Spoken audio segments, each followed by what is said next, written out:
How to turn off keyboard sound on iPhone. Hello everyone, in this video I'm gonna show you how you can turn off keyboard sound on your iPhone.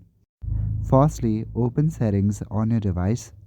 In settings, scroll down and select the option General. Inside General, you will see the option Software Update. Click on it. Now check for any software updates that may be available for your device.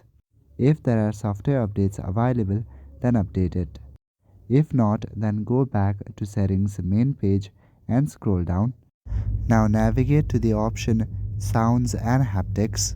Click on Sounds and Haptics and scroll down. Here select the option Keyboard Feedback. Inside the option Keyboard Feedback, you will see two options. One is sound and the other one is haptic. Make sure that both of these options are turned off. Click on the switch icon next to these options to turn them off. So that is it for this video. I will see you in the next one. Thank you.